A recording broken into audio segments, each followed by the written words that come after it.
at you. Uncle Casey, so cute. I'm so red. How big is he gonna get? That depends, doesn't it? On what? On how much you love him.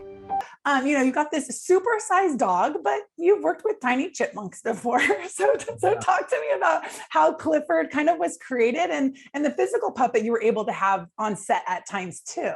It's interesting because in movies like this, and the one that I had done before, you have issues of scale.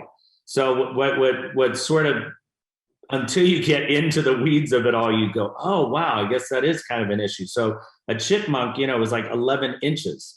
So a human is basically like Attack of the 60-foot woman. That's the difference. So for us, we would have to, put them on things so that we could cover them like you would cover actors. And then Clifford, because he's so big, was actually the opposite. So now all of a sudden, he's big and we're having to get actors in positions where we can cover them. And early on, Jordan and I talked about it was probably going to be necessary to come up with some version of Clifford that would represent his size, so our actors would know where to look. And I think it was we had seen this war horse play where two guys would puppet a horse, and it looked absolutely amazing. So we hired two puppeteers, and it was incredible how close they could get to dog behavior and mannerisms. And one articulated the head, and they could scratch, and it really did help sort of set the scene. When you say, Jordan? I think that having that the two puppeteers who really grew and studied dogs and communication of emotions like comedy or excitement and wagging their tails and their bodies, that the actors really, the puppeteers disappeared and this large dog was in front of them. And I think it was just a fantastic element to help the actors relate to something that large. Emily's a tween, so that can potentially be a difficult time of life. So talk to me a little bit about how Clifford, helps her realize kind of it's on the inside what matters and brings out some of those great qualities that she might have hidden. I think it's really on the most basic of levels to start with. It's about unconditional love. And I think that any of us who share our lives with pets have that feeling. I was in my kitchen last night with my oldest daughter, who surprised me and came home for the night, and we were sitting on the floor holding our golden lab and kissing him and scratching him and playing with him. And I think that we all feel that, whether it's dogs or cats or birds or whatever we love in our lives and open us up. I think that helping Emily in that way is really first and foremost about unconditional love. And secondly, Clifford, as you know, doesn't speak in the movie because he didn't speak in the books, and we wanted to keep it that way. But he is sentient at a certain level, that in a scene at the school, you'll see him nudging Emily Elizabeth forward because he knows that she's a little reticent being the new girl in school. And he wanted to help her as a tween, as someone who's a little insecure and reticent, to move forward and to stand up for herself. So I think that and her reciprocally, seeing him as both big and red, which is something that a lot of people who come to see him in the movie with him are afraid of him.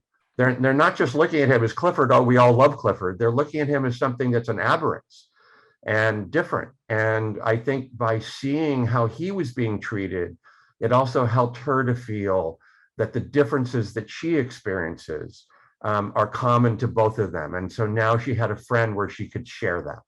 One of the things, Walt, that I loved and picked up on right away was that, John Cleese's character, you created this, and it was kind of a nod to the author, Norman Bidwell. So talk to me about kind of the creation of that character and how special it is for fans of the book. Yeah, we thought it was a great nod to the author who just, created Norman Bridwell, this amazingly popular book and character. And so when we started, breaking the story out for a movie, it occurred both to Jordan and I that, we wanted, we were going to need a character with a little bit of magic.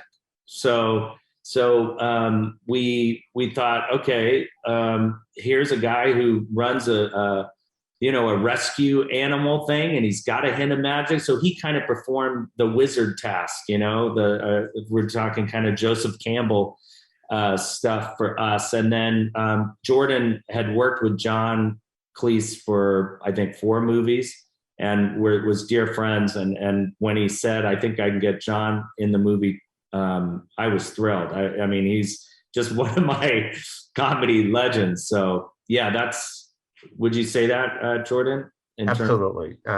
John is such a big soul, and he's a tall person also. So he's just larger than life in all possible ways.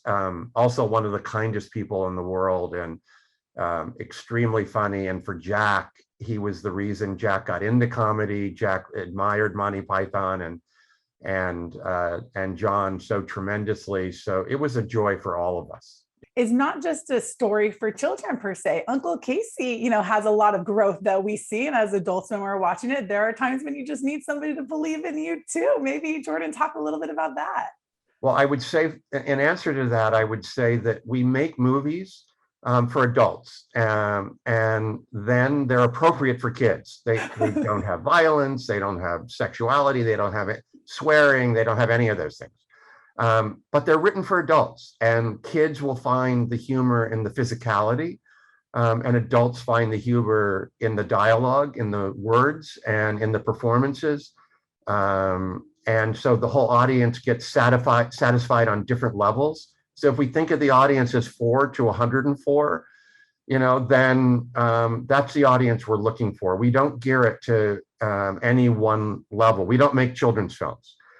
We make family films, and families have everybody from grandparents to young kids, and that's who we make it for. And I just wanted to make one other comment on John and the magic. It was really Walt and I looking at a bunch of the videos of Mr. Bridwell, the writer, and he's impish and funny and sweet. And we wanted to endow that character that we created in the story with his real characteristics as a human being, because it wasn't just to honor him, but it was really to try to bring him to life a little bit in his own story.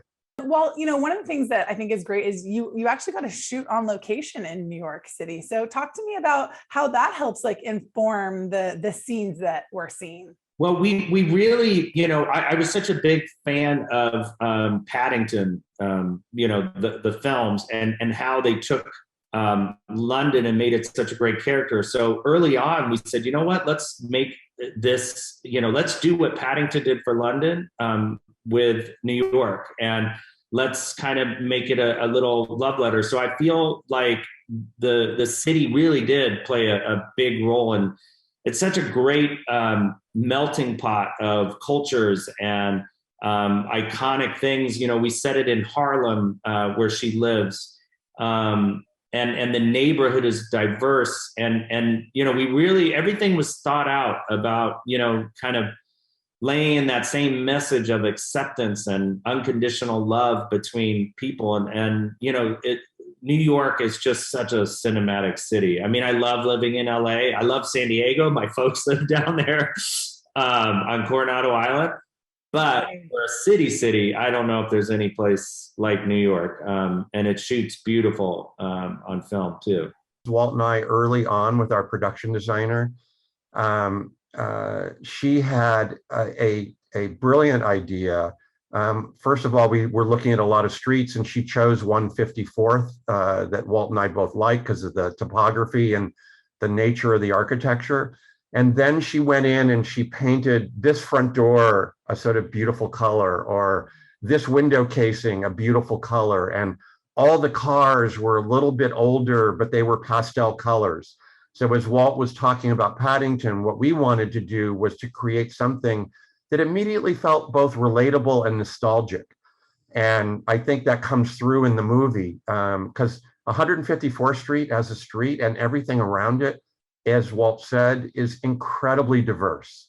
And there was nothing we had to make up. It's the world that Emily Elizabeth, after she moved from Bridwell Island, It's what she found in the big city.